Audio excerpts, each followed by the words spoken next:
Okay. Hi, everyone. Hi, We everyone. we How's are everyone back doing? for part two. It's great to This see is everyone. this is Lisa D, and Lisa G. I guess you all remember her from last week. She's a Yep. behavioral psychologist. Is that right? Got it Yeah, right? that's close enough. Yep. Okay. Well, as long as I got it close. Yeah, I'm a behavior analyst and a school psychologist. Close Oh, enough. hi. Hey, there's Foxy Bot. Hey, hi, Foxy Bot. I Hi, can Carol see the chat. Clark. It's Mandy. lovely to see you all. Yeah. So I'm going to pick up where we left off. Where we left off last. I don't think you guys could hear the drums, right? No. Y'all can't hear any Gary's playing drums. background. I think you could No hear background noise, can you? I don't think Thanks, so. our son.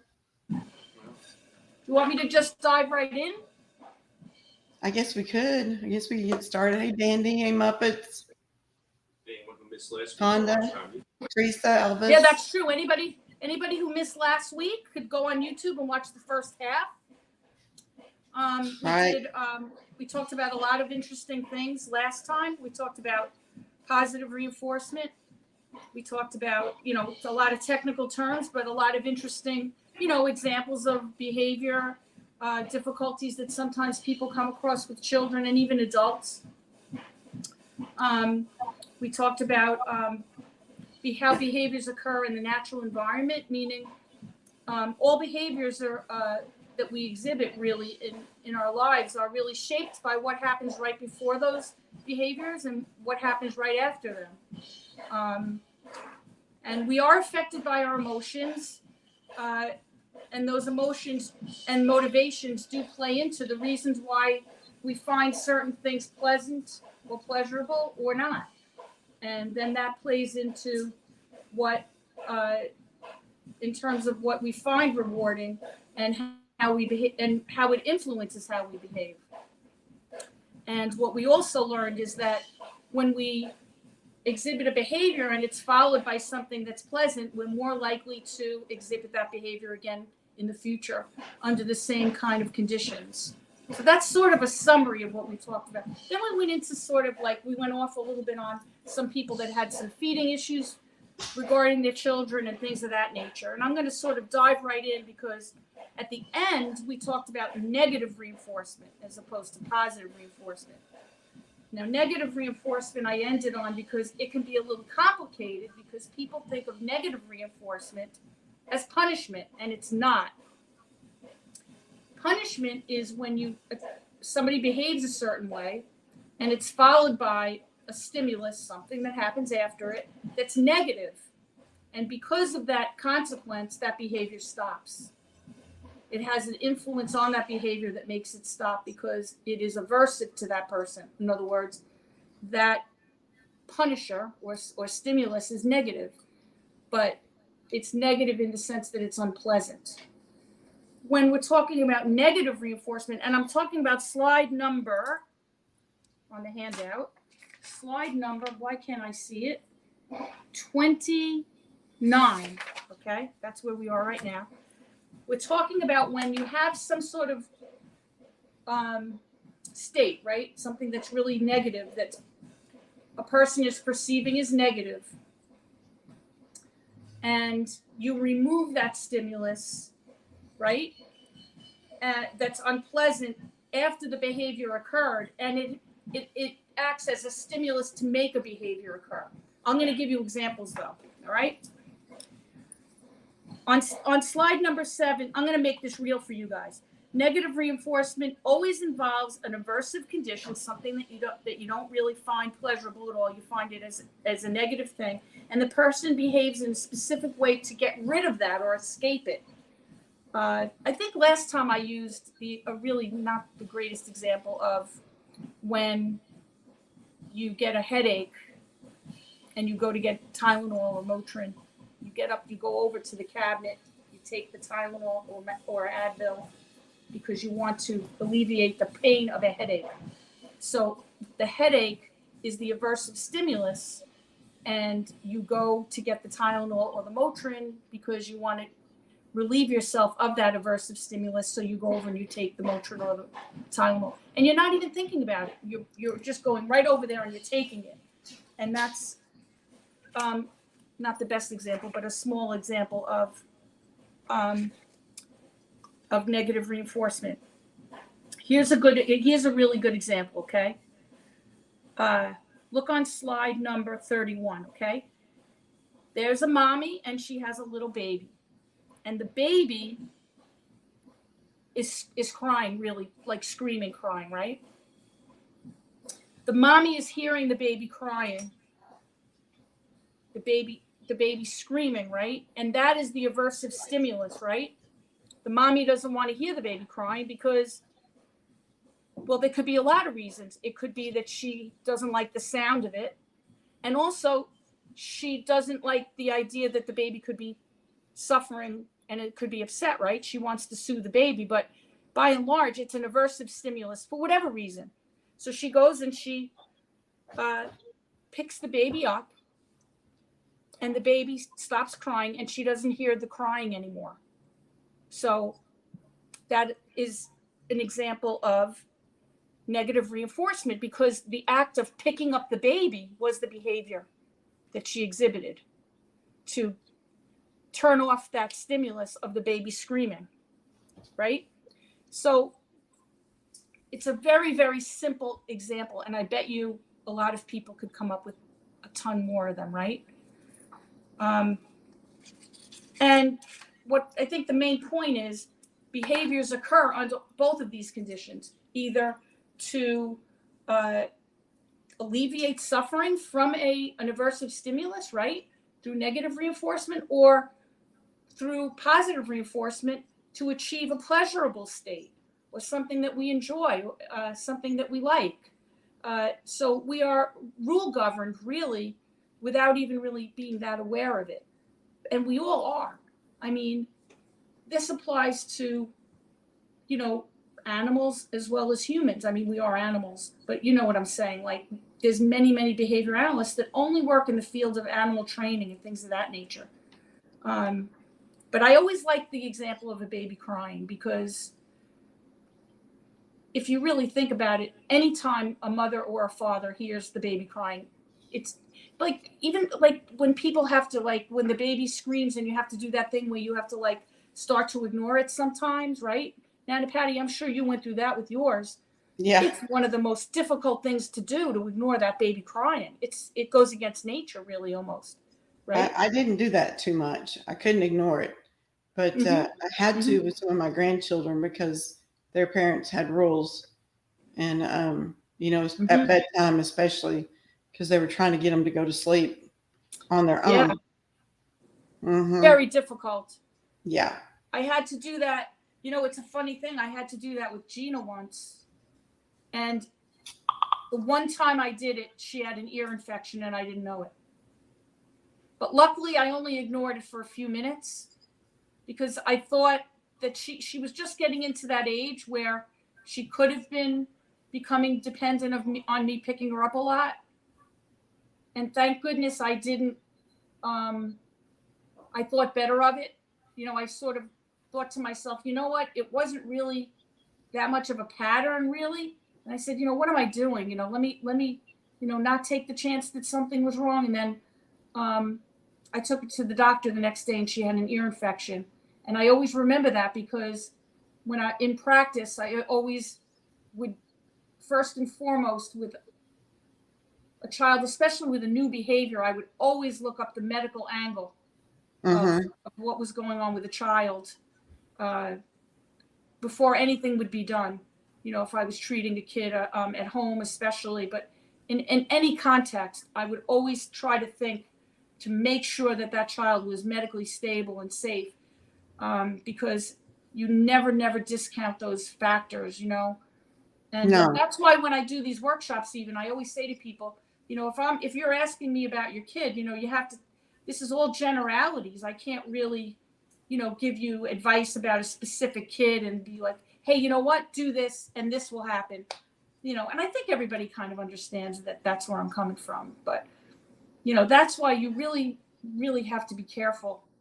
And I think everybody knows that as mothers, you always ultimately have to be on the side of caution with kids and Yes. with anybody. And especially if you have a child that can't communicate, infant or a child that doesn't have words to tell you, what their problem is. Why does my image look weird like that over there? I don't know. Oh, you know what? Maybe my computer just, yeah. Oh, Okay. it timed out. It just left. Yeah. So anyway, I'm glad that came up because that's a good example because that did happen to me once. And I thought, oh, thank God. Thank goodness I didn't, wait too long. I thought better of it. Like, wait a minute. I'm not going to do this. But it's almost impossible to ignore a baby crying. That's why I used it as an example. Definitely. But you know what I wanted to say too? I used that as an example of negative reinforcement for the mother, but for the baby, it was positive reinforcement. Right? Right. Because the baby was in a state of crying and then the mother picked the baby up and that baby's behavior was positively reinforced, right? Well, wait a minute. Let's think about it. The baby was in a negative state, right? So was it positive reinforcement or negative reinforcement? Maybe let's think it through. The baby's crying. The baby's in a negative state, right? The baby's crying. The mother picks the baby up. And by virtue of picking up the baby's state was alleviated the negative behavior or the negative state was alleviated, right? From the baby too. Really? But it could be considered a negative behavior that the mom picked the baby up. Right. Because depending on what the goal was with the baby being laid down, if it was time for bed and you're trying to, get them to go to sleep, you may have broken your training cycle could be broken. Right.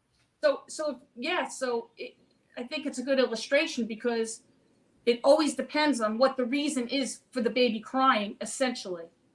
Was the baby suffering and crying, or was the baby crying because it wanted to be picked up? Right. If the baby was crying because it wanted to be picked up, then it was positively reinforced for crying, and the baby will cry more next time. If the baby was crying because it was suffering, then it was okay. Then the baby's suffering was alleviated by being picked up. Right. So it always depends on what the reason or it could have been both. Yeah. But in any case, the baby's more likely to cry the next time, and the mother is more likely to pick up that baby the next time under similar conditions. But you see how a simple example like that could be a little complicated if you really unwrap it? You know what I mean? Because our behaviors are not occurring in a vacuum. And it always matters why. And we call those functions of behavior. We don't, the reasons why behaviors are occurring, we're calling them functions. So, because that's going to come up. But it's an interesting topic. And sometimes you have to really unwrap it to figure it out. And even then it can be confusing. But this next section is very interesting. So I'm going to go on to slide number 32, I think it is, because I can't see that good. 33. Some interactions operate through principles of both positive and negative reinforcement. Okay? And there is something that we call a 6 social cycle. And I want everybody to take this in because this is real important. Okay? And this is, I'm sure that you could all think of examples of this that you've done and seen in your own lives, right? Listen to this one. Ready? Now, I broke this down on slide number 34 of the 6 social life. And I put this one in a teenager's, framework. The teenager asks the mom, look at the top example with the teenager's behavior. I kind of broke it up to be like what it's doing with the teenager versus the mom. Is your slide changed? Did you need to change your slide? Oh, sorry. You're right. It's okay. Okay. The teenager asks the mom, I'm going to call it a she, okay? The teenager asks her mom to go to the movies, and the mom says no. That's the antecedent, right? That's what comes before the behavior. Mom, I want to go to the movies, please. I really want to go to the movies. please let me go to the movies. I really, really want to go to the movies. And what happens is, at the same time, the mom is hearing this child, the teenager, whining and begging to go, right? So the teenager is, as the antecedent, is asking to go to the movies, and the mom is at the same time, she's hearing that. That's the stimulus. And the teenager starts whining and begging to go, right? Because the mom says, you know what? Tonight's not a good night to go to the movies. You really shouldn't. I can't take you to the movies tonight. And the kid starts begging and begging and begging and whining and whining and whining. And then the mom's behavior is, after she hears the whining, she says, yes, you can go, right? So the consequence for the teenage girl, is that she gets to go to the movies. And the consequence for the mother is she gets to stop hearing the kid. She escapes hearing the kid whining. So what happens is the child gets the reward of going to the movies from begging. The begging behavior gets rewarded, right? It worked. Right. And the mother's behavior saying yes was negatively reinforced. So that behavior was negatively reinforced because this scenario made that behavior happen, right? So now you have this sick social cycle. So then the child, the next time something else that's maybe that condition or something that's similar, she's going to whine again, because that behavior was reinforced, positively reinforced. And then the mom will be more likely to do the same thing she did under those similar circumstances, right? Because we already know that she has difficulty withstanding the begging. So you have this sick social cycle where everybody's behavior, the negative behaviors get reinforced, and only because the mother can't withstand the negative behavior. You know what I'm saying? So it becomes a pattern over time, where this cycle of negative reinforcement and positive reinforcement of each party plays into each other. So I don't know. I hope everybody's sort of catching on to what I'm trying to get at here. And that's why it's called like the sick social cycle. It even has a name attached to it. The sick social cycle. Yeah, because like kids learn their parents, and they learn what works and what doesn't work. And in order, when you're a parent, you really have to be able to withstand that. The begging, the whining, the pleading, or whatever behavior it is. And it can be very, very hard to do that. But I always feel like when I read examples like this, that it's almost like a dance people play in their lives with each other. And I'll give you another example. Like, a lot of times when I work with families, I'll say to the parents, say the parent uses that as an example, right? Okay, the movies, whatever. Or it could be anything. It could be bedtime, whatever. Kid doesn't want to put their pajamas on. They don't want to do this. I'll say, well, do they act that way with their father? Do they act that way with their grandmother? Do they act that way? Do they exhibit behaviors like that at school? And they'll be like, no, they're fine at school. They have no problem behaviors at school. And I always ask that, what? I said, then it's a home problem. If they're not exhibiting those problems at school or at grandma and grandpa's, it's just at home, then they're maybe using a little manipulation on mom and dad. Yeah, and but here's the good news about something like that. And I don't ask the question, so it's like, well, he doesn't do it for you, but he does it for me. I've heard it all, believe me. Sometimes I walk into families that I worked with for years, and the minute I walk in, they're like, guess what? My husband says that I shouldn't be doing this way with him, and I think I should. What do you think?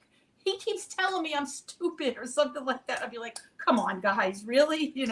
But it actually is a good thing if I find out that the child either, behaves a certain way at school and doesn't behave at home like that, or they behave like that for one person and not another, because it tells me they have the ability to not do that behavior. Yep.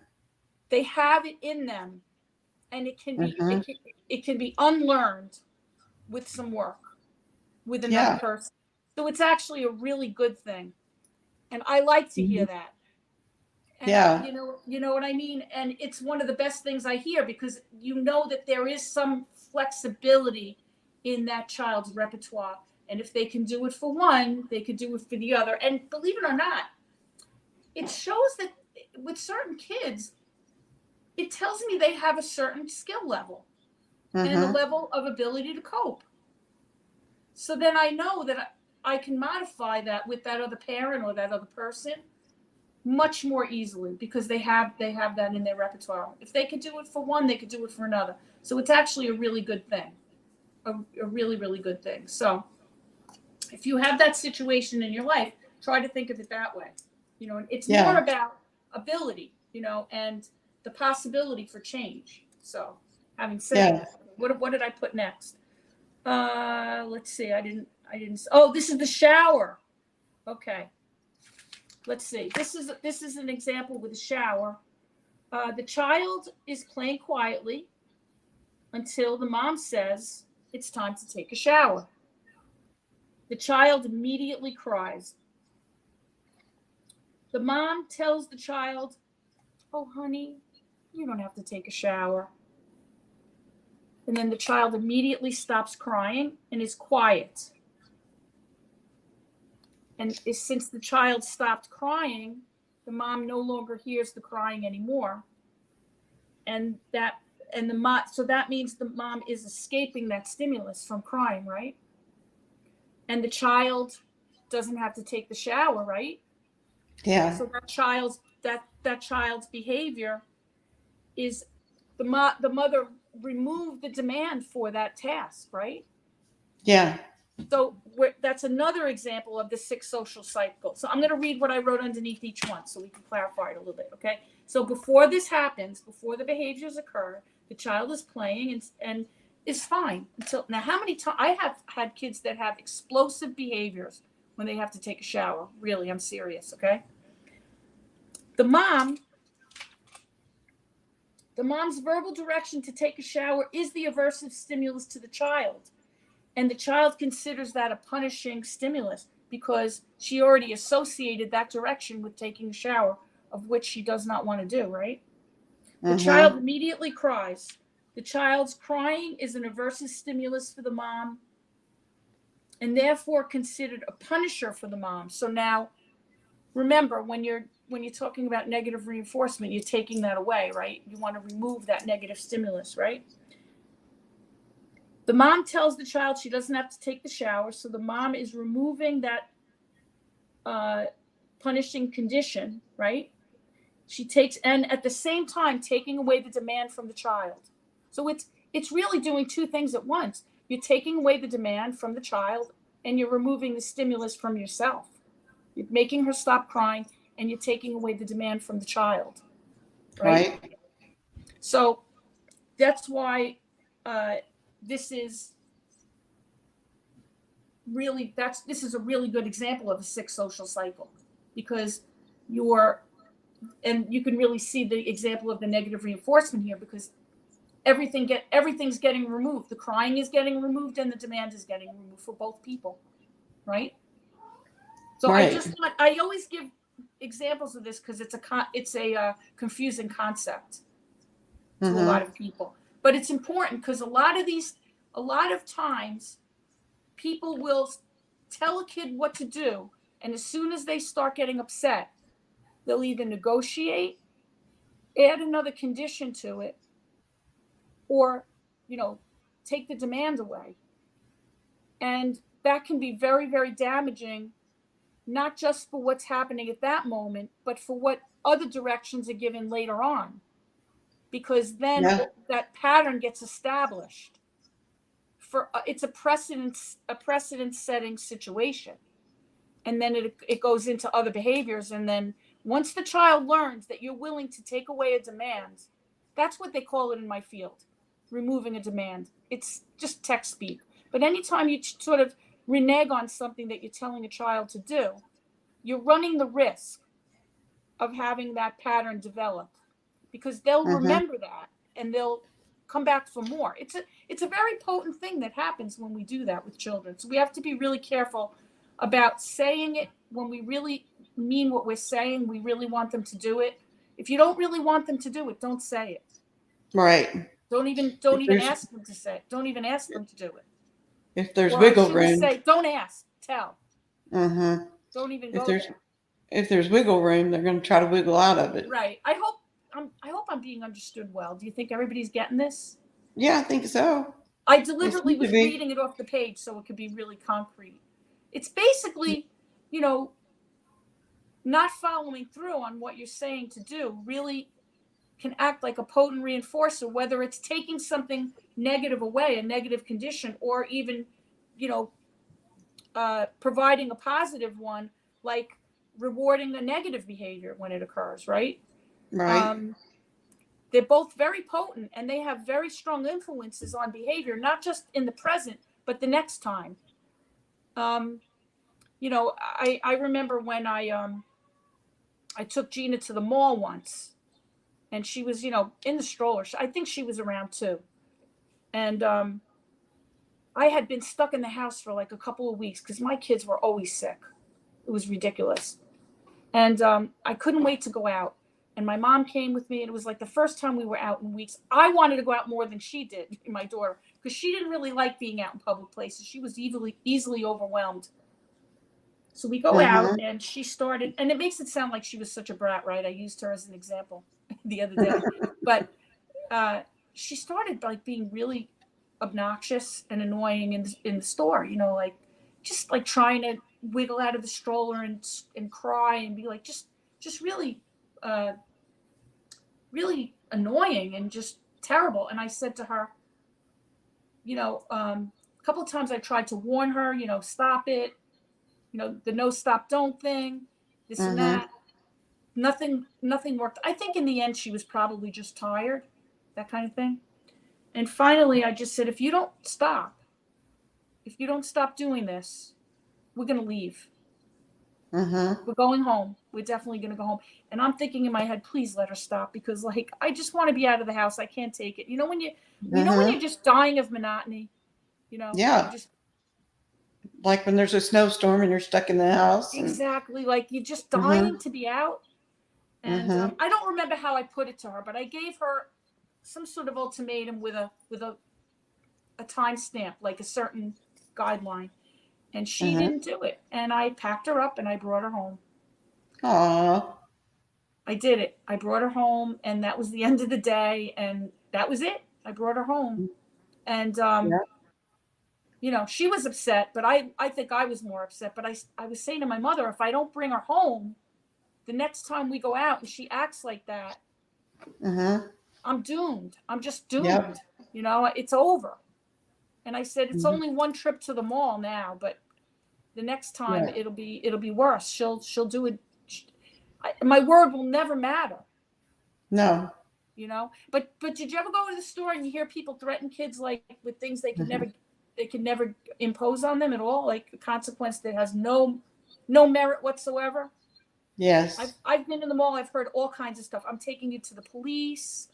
I'm taking you for a shot. We're going to the hospital for a shot. I mean, I've heard it all. You know, if you're going to give a consequence, give one that's real and that you can follow through on, right? But sometimes it hurts you more than it hurts them. You know, I carried her out screaming. She was one of those banshee kids. I had her over my shoulder, whatever. And, but, you know, I had to follow through because I knew I'd be dead meat after that. You would. Future trips would be in jeopardy. Yeah, and then what good would it do for her, you know? You know, I couldn't have this kid turn into a monster. You know, and she really never did it after that. She never really did it again. I was lucky. Neither one of my kids was that, you know, into that. But, you know, the point was I wanted it, and I was much more into that. Maybe that's what it was. Like, she didn't really care. Obviously, she didn't. Otherwise, she would have stopped. But, you know, they don't, at certain ages, they don't have as much control as they would, that 2 to 3 year old age, that's the tantrum age. And sometimes Yeah. they just do, regardless. It doesn't matter what you do. You're going to have experiences like that. Doesn't mean they're bad. Yeah. They're fine. It's just normal development. And they're going to test you. They're going to test you. All right. Of course they are. So now we're on punishment. Now everybody knows what punishment is, right? We're on slide number. Is everybody okay? Everybody interested and happy? Yeah, I was reading somebody's comment. Yeah, read let me try to find it. It was where was that? Some of these concepts can be confusing, but I want to introduce the concepts and then talk a little bit in between. But I like this comment that Jane May made. She says, "I explained have tos and want tos at breakfast time. Let's get the have tos done out of the way so we can have the want to time." That's smart. Mm-hmm. That's very at the end. I don't want to spend too much time on the technicalities either, because I have a list of suggestions in the back.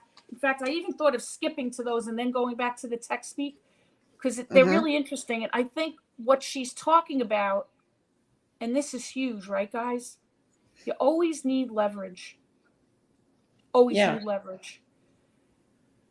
And I've worked with a lot of kids where leverage is more important than other kids, right? So with certain kids, I've recommended to parents where you make a schedule for the day that alternates the have tos with the want tos. You alternate the things that they have to do with the things they want to do. So you always have it followed up with the next thing. Like it's like the grandma's rule that we talked about the other day. And I think I mentioned it the other day too. Always do that, because when you don't have any leverage left, you give away the goods right away, you have nothing left. And like most kids don't want to do certain things. They're just like anybody else. They have certain things they want to do, certain things they don't want to do. And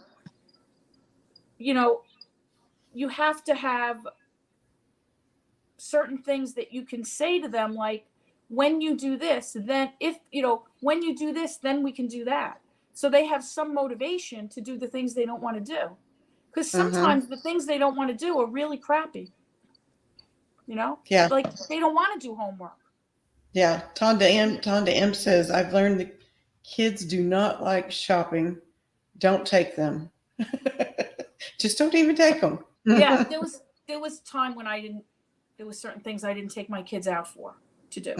It just wasn't worth it. Yeah. Like, don't bother. It's just not good. Oh, I'm not even on the right slide. I'm terrible. I'll be right back, Lisa. And so I was thinking, let me ask you a question, Anna Patty. Should I skip over like some of the technical stuff and go to some of the recommendation things and then go back to that? Or am I getting too dry? Or no, do it whichever order you want to. All right. So let's just define punishment first, because I want to keep the concepts coming. All right. And then we'll talk about more about these strategies. But everybody keep popping in with it. Put your 2 cents in the chat. Nana Patty will see it. Okay. I'll see it. I've got to run to the girls' room. I'll be right back. Go to the little girls' room. Punishment. I'm reading this right off the slide number 37, I think. Punishment is a consequence to a behavior. It's what happens after the behavior, right? And this concept involves decreasing a behavior. In other words, making a behavior occur less often or stop, right? Decrease in the probability that the behavior will occur in the future under similar conditions, okay? I know it's text speak, but what we're doing is we want to eliminate behaviors. We want to cut them down in their frequency, in severity. We want to really eliminate behaviors, but we want to use an aversive stimulus, something that somebody does not find pleasurable at all, to stop a behavior, basically, right? That's what we're looking for. There are 2 types of punishment. positive and negative punishments. The same way we have positive reinforcement and negative reinforcement, those concepts exist with punishment too, right? The next slide. This involves imposing positive punishment involves imposing an aversive condition on the child after the behavior has occurred. And this includes a reprimand. So a child is in the store and they go and this happened to me with I was watching my friend's kid, and there was a bin full of squishy pillows. And for some odd reason, the kid went over and started like grabbing these pillows and just throwing them out of that bin. You know, they have them on the floor. And I just walked up to the kid and I just yelled really loud, "Stop!" You know, and the kid it stunned the kid. You know, I don't know why. I guess I said it so loud, but the kid just started throwing them out of the bin, like just like that. And the kid just stopped in his tracks. He just stopped throwing. And I was like, "You can't do that. Let's pick those up, you know? We're not supposed to touch those things." And even if the kid would have picked up one or two, it would have been fine, but he was throwing them out of the thing, like one after the other. I don't know, lost his mind, whatever, I don't know. But that when you say to a kid, no, stop, or don't, in a very loud voice, right? It can be enough of a reprimand that's considered like a punishment if it stops the behavior. But if it didn't, you see, it has to act like it has to have the impact on the behavior in order to be a punishing stimulus. It's about what the outcome is. If it has no impact, it's not a punishment. Because you know what? That kid might like, say you're dealing with a kid, and this has happened to me too, where the kid likes to be yelled at. Likes the attention, likes and ignores me and just does it anyway. Then that's not really a punishment, because of the impact on the behavior wasn't that it caused the behavior to stop. So that's what really defines whether or not it's a punishment, because you can have a kid who doesn't find, it doesn't have that impact, right? And that's happened to me. That's definitely happened to me. So it really all depends on the situation and what the impact of the behavior is. So verbal reprimands, I'm looking at, wait, I'm not, hold on. Yeah, verbal reprimands, no, stop, or don't. What? Wonderland Alice says, I have been watching videos about narcissistic personality disorder. Very interesting. Now, I was just going to say that may be something that we end up talking about in the future. Yeah, we've been talking about doing, like, even though I'm doing a lot of behavioral stuff now, we were thinking of expanding our topics in the future. Yeah, we could definitely do that. Okay. And response blocking would be you're physically preventing the child from finishing a behavior that they started. Say, like the kid's trying to run out the front door. It says, I'm gonna get out of here. I'm running out of here. It's 12 o'clock at night. You don't want them leaving the house. It's snowing out, whatever. You block the door. They can't leave. Something like that. You're physically intervening to stop the child from completing the behavior. That could also include if you're in a situation where the child is trying to hurt themselves, where it could even include like, holding on to a child tightly so they can't hurt themselves or hurt somebody else. And then there's also another type of punishment is where you require the child to repair the damage caused by a behavior. So for instance, I've had kids that destroy a whole classroom. They have, they have or their own bedroom, and you have them clean up that whole mess that they made, even if you have to take your hand over theirs and help them pick up every little thing that they did. So restitution, we call that. And that's a very effective tool that the child, has to sort of undo the behavior that they did before. They did. So they tore their room up, so now they have to put it back together. Exactly. And now we're on negative punishment, which could be kind of confusing. This involves removing or denying access to a reward after the behavior has occurred. So you're actually saying to the child, you can't have something that the concept is something like this.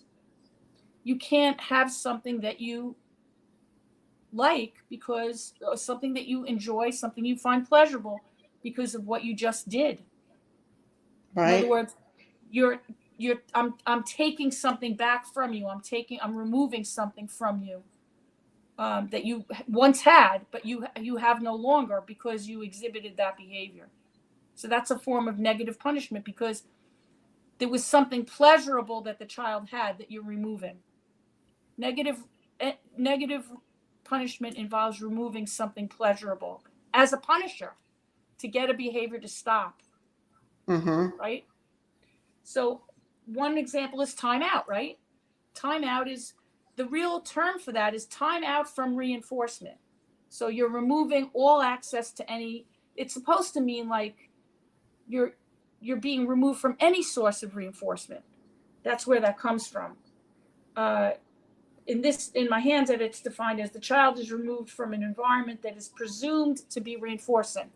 And I wrote that because sometimes you're wrong and the environment is not really something that they find reinforcing. So it's your job to find out if it is or isn't.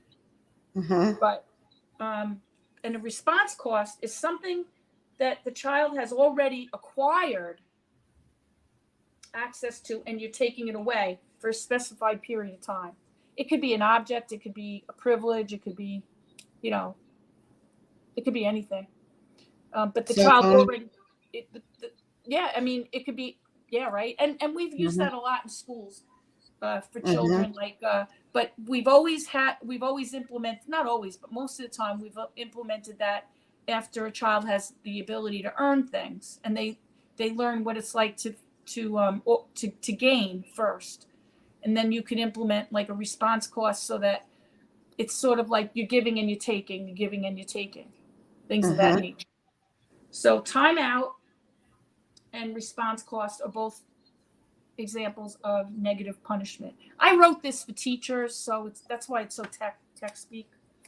But those are terminologies. Yeah. Also, the next, I want you guys to know like where the word we talk about ignoring, but in the field, we're on next page is page 40. An adult withdraws all forms of attention from the child for a specified period of time following the behavior. This includes eye contact, verbal contact, and all social interaction. So planned ignoring, I like the term because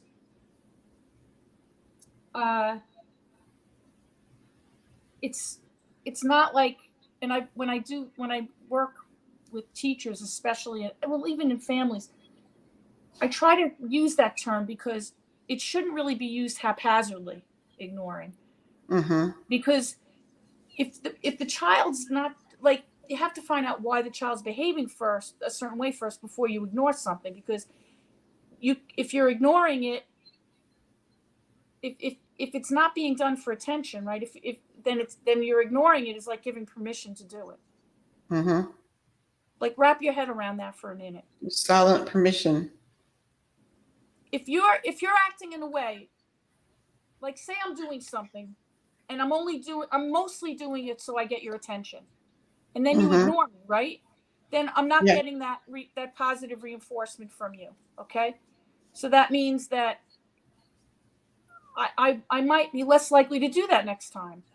Because I'm not getting that positive reinforcement from you, right? I'm not, okay? But what if I'm not doing it for attention? I'm doing it for another reason. Then if you're ignoring me, it's like you're almost giving me permission to do it, right? Because it's not because I'm not doing it because I want your attention. I'm doing it for another reason. So then it's almost like you saying to me, well, go ahead and do it. I don't care that you're doing it. So ignoring could be really tricky. You have to really kind of know that it's being done for attention, right? Because then that's the thing you're withdrawing is the attention for it. And we don't always know that's the reason. Right. So it can be really tricky.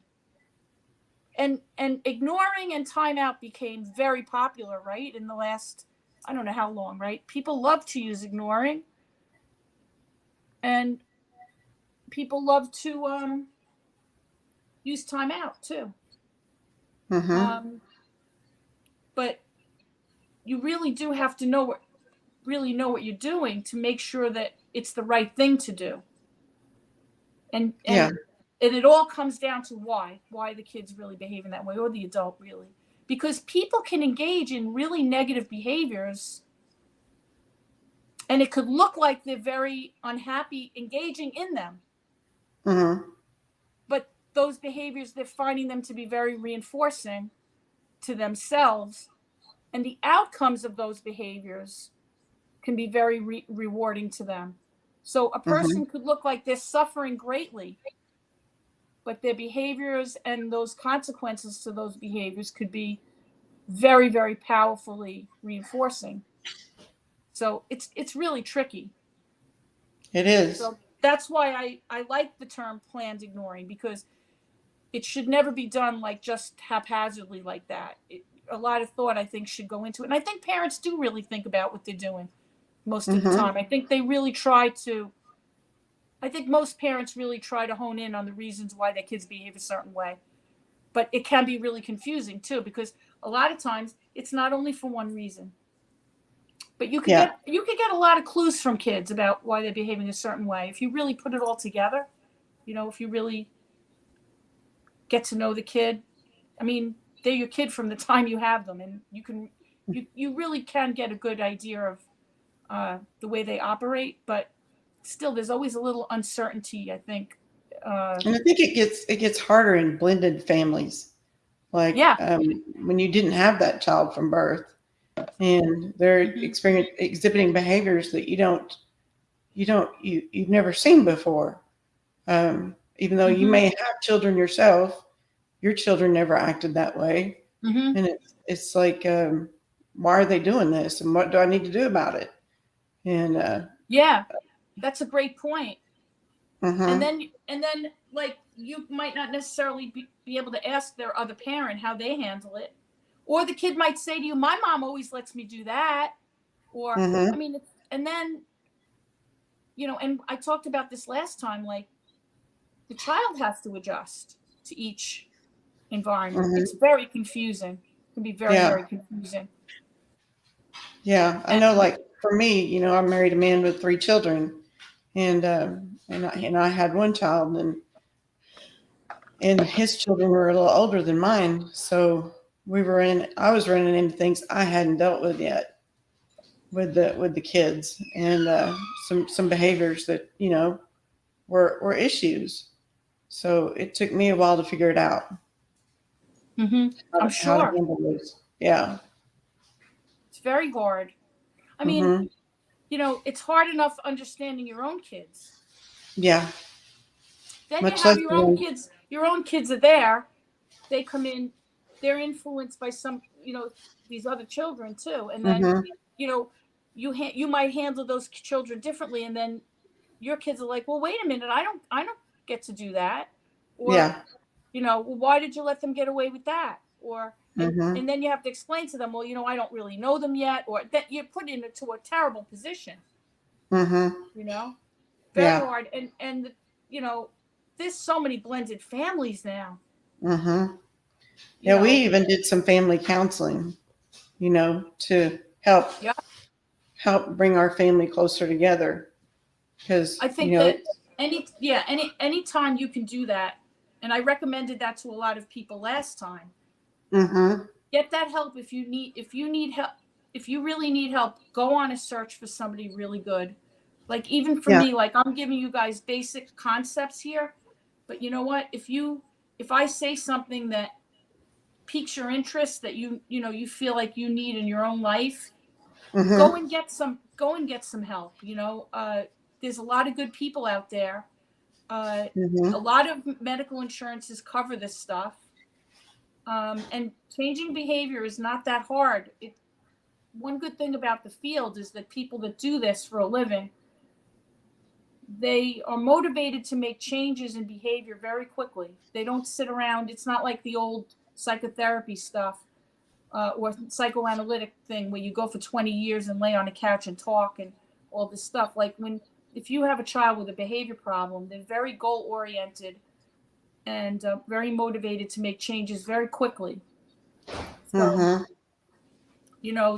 it's always a good idea to seek out help from someone.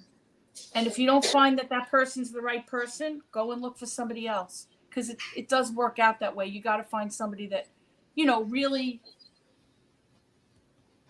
that you really hit it off with, somebody you can really talk to and be honest with and things like that.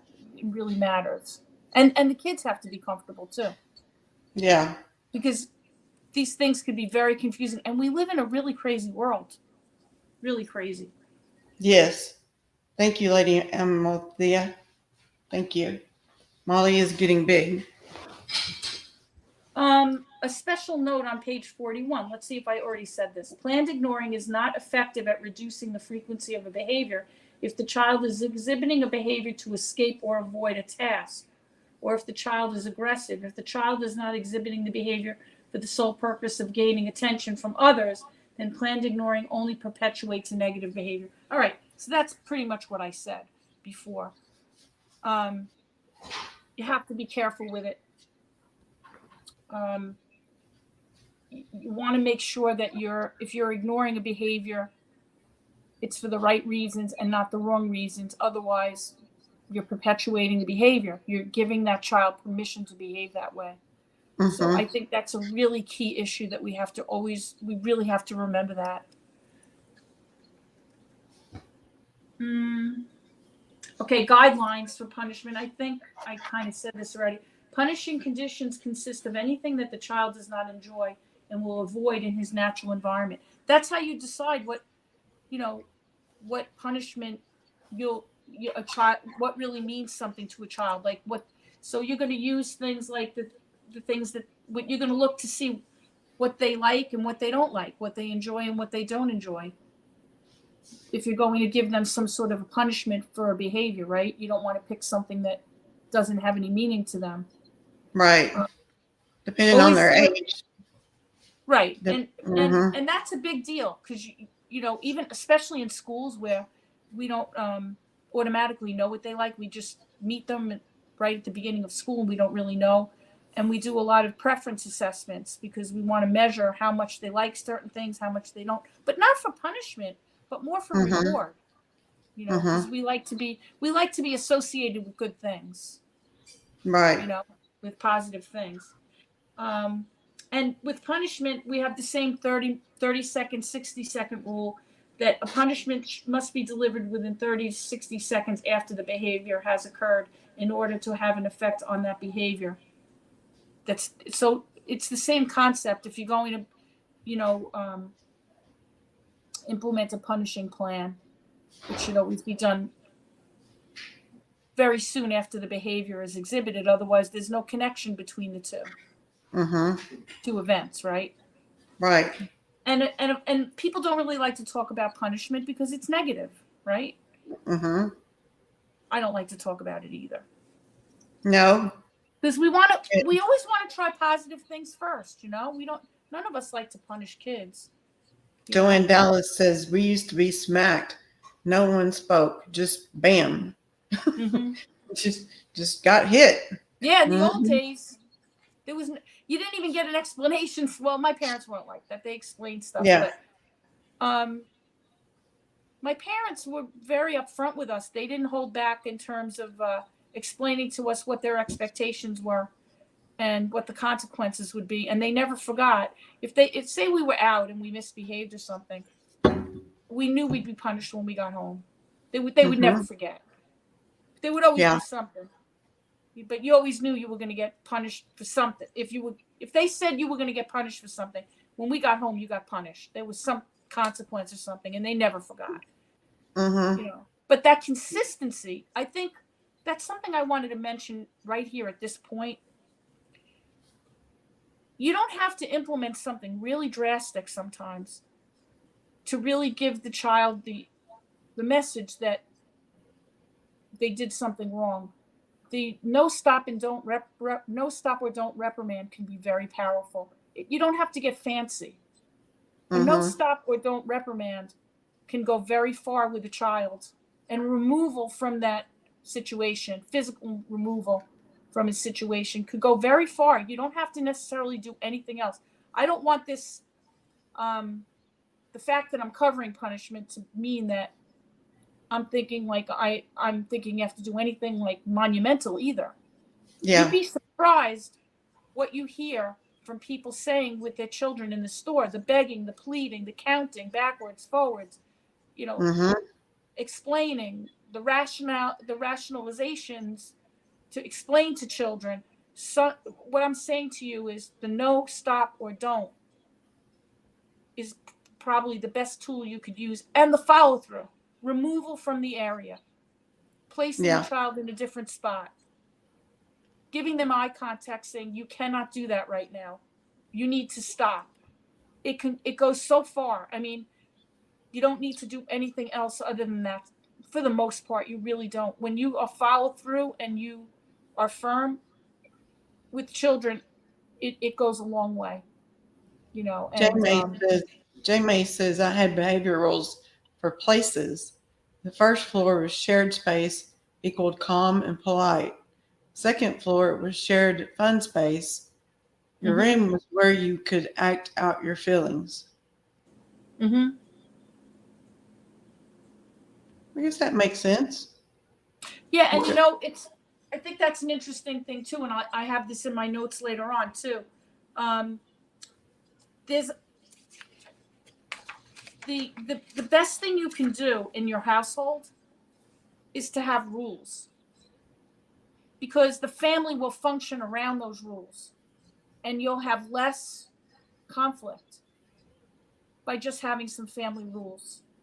Mm-hmm. Because children are more likely to be like you're less likely to see behaviors if you implement them as such, as a family rule, not not spontaneity, but routine and rules. I'm not saying like run the household with charts and graphs or anything like that, Yeah. but simple things like you know, every night, every day, you know, we take showers every day. Okay. Yeah. All right. So were there going to be times nobody, you know, you can't take a shower yet? But when I started getting my kids into the preteen ages and they did not want to take showers, I never had a rule like that before. I had to say, everyone takes a shower every day, because Mm-hmm. they would be gross. And Yeah. I remember one time, I forget which kid it was, and they got in the car and I saw the greasy hair and I, in my rearview mirror, I was already, you know, around the corner here. And I said, "Did you take a shower today? Doesn't look like you did." "Nope, I didn't." Turned the car around. We went home. I said, "You're taking a shower. Mm-hmm. Get out and take a shower." Tonda See, M has a question for you. you know, the rule, what I'm saying is family rules can go very far in alleviating any conflict. See, you want to Mm-hmm. set everything up to be successful. Yeah, yeah. What's the question? Tonda wants to know, do you punish them now, like wherever you are, or do you wait until you get home? Well, I guess it depends on what it is, what the behavior is, and what the situation is. Mm-hmm. You know, if I don't know, I guess it would depend on the example. You know, yeah, I can't answer it. Um, Yeah. I guess I would say it depends. Yeah. Because sometimes you See, have to take them into a restroom and have a little I've done discussion that. with them. Yeah, I've Mm-hmm. done that. I've done that. I've given warnings because, you know, I don't want to make a scene or embarrass the kid, or it depends on the age too. You know, Mm-hmm. I'm Really? trying to think of a good example. Like the example I gave was with, like, say we were at somebody's house and my brother and I were acting up, and you know, my mom, you know, she, like, we embarrassed my. She would always say, don't embarrass me," because we used to fight like cats and dogs and everything, and you know, she would say, you know, if you don't stop, you know, when you get home, you know, I forget what she would do, whatever. We should probably make us lose TV time or privilege, something like that. Or it would be like, "I'm going to tell your father," you know, something like that. And you're going to, you know, you're not going to be able to do this or whatever. And you'd get it in the car. You'd get like some sort of reprimand in the car and everything. Yeah. But it was what I'm trying to get at. You'd be in a situation where like she couldn't say anything like in front of the people because like Yeah. we were at somebody's house or whatever. But like if you have a little kid and you're out in the store and the kid's doing something like what I did in the store, and I just was like, stop it. You know, you're going to reprimand the kid there. You know, Yeah. So it all depends. Depends on how big the issue is and where you are. And right. And the kid's age. And, you know, yeah. I feel like I'm not that much help, but I guess it just depends, you know. Maybe give us an example. Yeah. I'm on page, I want to be able to go, let me see, well, how close are we here? I don't want to. Well, we've got about 30 minutes left. All right, so let me just make sure.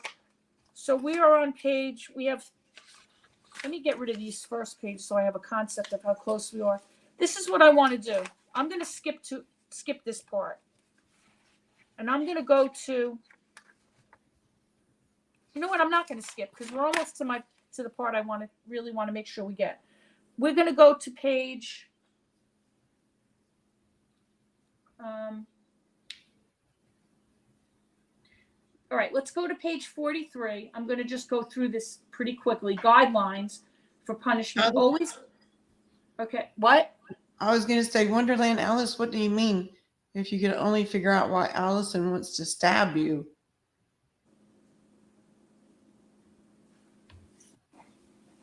That's not good. No. I'm not sure if you're being serious or if you're making a joke. Speaking about a child? I don't know. She has to hide all the knives every night.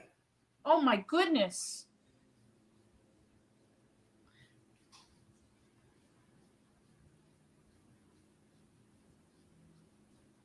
It's your dog? Oh my gosh. It was a joke. Woo. Thank goodness. Yeah, that scared me. Okay. All right. Well, let's get through this because I want to go through some of these general recommendations that I have on page, like 3 slides from now. All right. Yeah. Always combine I'm on page 43. Always combine punishment with positive procedures for other more appropriate behaviors. So like I said before, oh, hi, baby. Hi, baby. Never impose a punishment that you can't deliver. Right? Oh, baby. Yeah. He doesn't make feel punishment good. fit the magnitude of the behavior, right? You don't want to punish, like if the kid did a little something, you're not going to do a big something, right? Mm-hmm. Expect an emotional reaction when you impose a punishment. The kid's going to get upset, right? That's normal. Yeah. It's not natural. And don't kind of punish the kid for getting upset. That's separate. If the kid's going to get upset over it, but the best advice is to weather that storm because then you're reinforcing that behavior, right? Mm-hmm. So you have to kind of weather that storm, and if you expect it, then it makes it easier to weather it, right? If you know it's going to happen, don't think it's not, right? Yeah. And then this is behavioral functions, right? Telling us why a child behaves a certain way. A function of a behavior tells us why a behavior is occurring. Okay. To change a behavior, we must really know why it's occurring. And we can't guess, right? Well, to the best of our ability, we should try to find out why. Determining the function of a behavior requires an examination of what's happening before and after the behavior occurs, right? Like, what's the impetus for it? What happened right before that? What happened right after? And then look for patterns, okay? Right. A behavior analyst observes and carefully measures behaviors to determine their functions of interest. That's what people like me do. And you can also do that yourself, right? But I'm talking about, I want to preface this. I'm talking about normal childhood behaviors. I'm not talking about severe behaviors that need professional help. You shouldn't touch those alone. Right. If you have anything of that magnitude, you need to get professional help. And you shouldn't even try to do that on your own. Okay? That's not the purpose of this, of what I'm doing here at all. This is for just No. normal, average, everyday situations, okay? So just be aware of that, because if you have a child who's violent or hurting themselves or anything like that, this is not what I mean. This is not what I'm talking about, okay? Just so you guys know that. Mm-hmm. Very often, I'm on the next page. Very often the function or the cause of behavior, it can be not obvious. And very often there's more than one function at play. Functions of behaviors change over time, and behaviors change over time. That's why my job is such a busy one. Because I could go, like, say I go to look at a kid, right? I do my analysis by recording behavior carefully over time, coming up with a function and a plan to change it.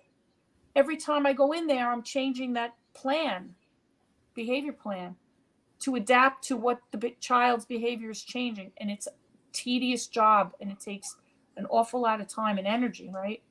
But I'm talking about more complex behaviors than what you would have at home. But I just wanted to give you the insight into why it's so hard, because behaviors change, and the reasons why kids behave a certain way change, and that's normal and natural. Mm-hmm. Think about, but you know, it's interesting though. Behaviors change, but they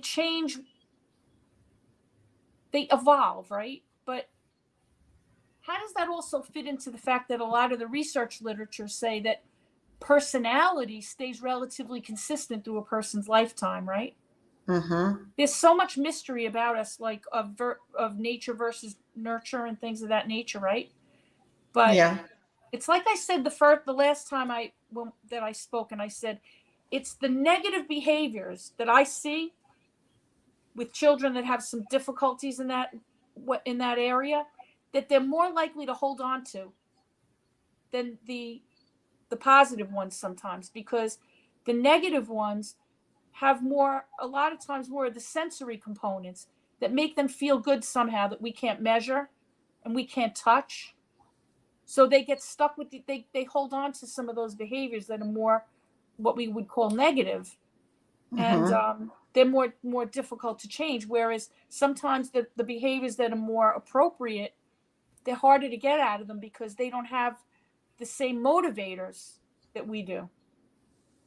Oh, I don't know someone if has that a makes question. sense.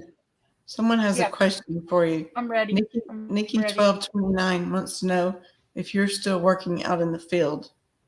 I haven't worked since the pandemic, but I really want to start going back. So I probably will. Behaviors can occur for many reasons. I'm on page 46. To receive attention, to avoid or escape something like maybe a chore, for example, right? To access some sort of physical pleasure, and to receive a preferred activity or an object, a tangible something. And these have been proven through research, that these are basically the 4 functions of behaviors in a nutshell. It looks like a nice, neat little package, right? But in the real world, we see mixed functions from people. We're very complex. Thank goodness, right? We want to be. Yeah. I wrote on page 47, when you're trying to find out the functions of behaviors, and again, this is just general information, and I worry when I give out this information, because I don't want anybody to try to figure out a child that has severe behaviors based on what I'm saying, and I really want you to make that real clear, okay? But look at what happens before and after that behavior is occurring. But don't look at it just once. Look across situations, times of the day, different people. You can't just look once or twice. You have to really study it. And if you're part of the pattern of that child's behavior, say to yourself, well, what do I do when this behavior occurs? What don't I do? How do I handle that usually? And look for the patterns in yourself too, right? Or whoever's with that child. And ask yourself, what is that child either gaining from that interaction or avoiding when that child is exhibiting that behavior? Does it always occur when it's time to do homework? Does it always occur when it's time to get ready for bed. When is that happening, and when does it start happening? Sometimes, say you have a kid who doesn't like a lot of people, doesn't like crowds and everything, and every time you go to a family party, the kid loses it, and you end up having to take this screaming kid home, right? And it upsets you so much because your whole family sees this happening. This has happened a lot of times to people that I've had their kids, even my friends, right? Kids. If you keep I would say to the parent, you know what? Keep track of how long, when you're there, how long does it take for your kid to lose it? Are you there 2 hours? Are you 3 hours, 4 hours, and then they lose it? Just in general, when you go, the next couple of times you go to like a family get together or whatever, just make a note of it. And if the kid loses it after 3 hours, leave after 2. If the kid stays for 2 hours, just go for an hour and a half. Because obviously the kid doesn't have the tolerance to be around that many people. It's not that they're being bad, they just don't have it.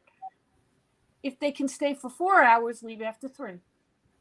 So there's no punishment involved, there's no cajoling, there's no anxiety on your part, because the next 3 times you notice that they could only stay 3 hours, or they stayed one time 2 hours, next time they stayed 3 hours, the next time they stayed 2 hours. So you go by the lowest number, say, all right, I'm only going to stay an hour and a half. It's better than nothing. Because maybe that child just can't do that right at that age. They just don't have the capability. So there's a lot of things you could do just by measuring that child's behavior, right? A couple of times, that you can cut it off at the pass and not have any problem at all. All right, you might have to make a little bit of sacrifice, but you know what? By not letting that child reach the point where they engage in that screaming behavior, you're making it less likely that they won't engage in that screaming behavior in the future. Because it's almost like blocking, I guess. It's like you figured it out. You figure out what triggers it, and then you try to prevent the trigger. Right. You and you know what? You leave a little sooner than the child has tolerance for, and then you don't have the situation. And then the child might eventually might not even do that anymore, and you won't have to worry about how long you stay. But for that age, for that time, you're better off doing it that way. Or if that's too intolerant for all of you, then one person takes the kid home early, and the other person, like say you have a big family and you have 4 kids, and that one kid can't do it. Well, then one of you takes that kid home earlier, and the rest of you stay.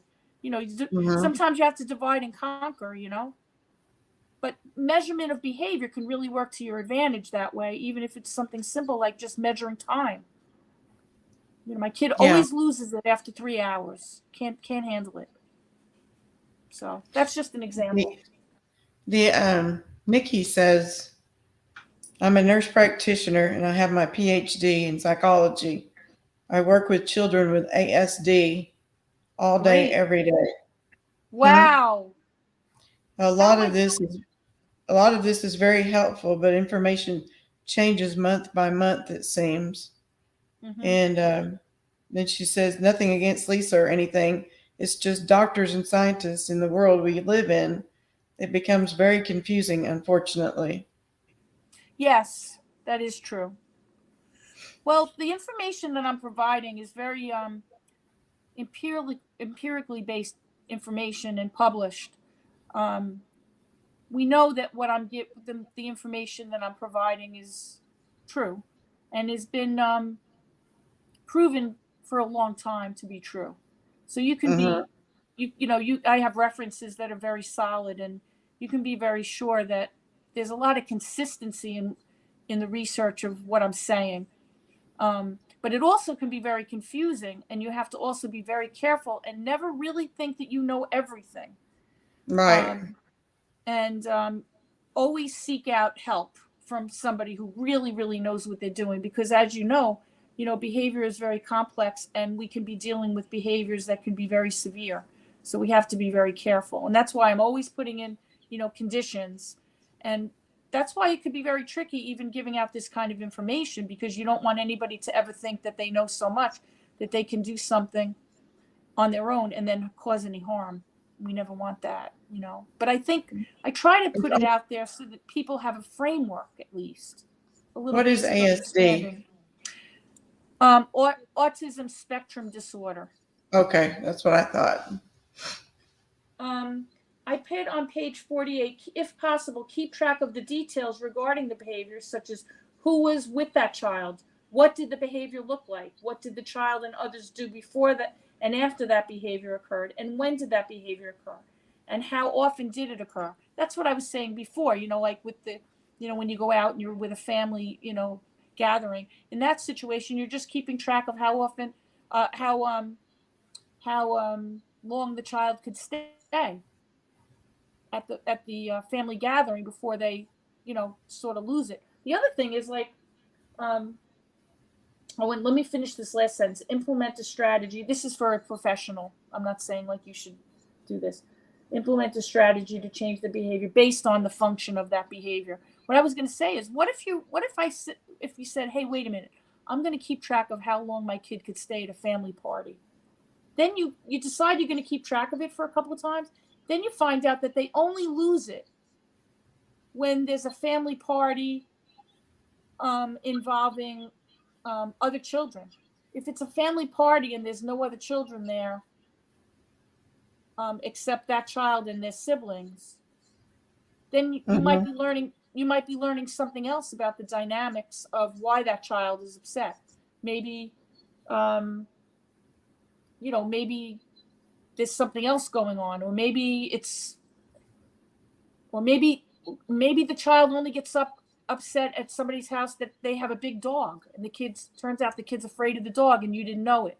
Or, what I'm saying? Like, you could learn something else too. It could turn out that, hey, wait a minute, the kid only cries when we go to that person's house, when they let the dog out of the bedroom, or, what I'm trying to say. So I'm sort of,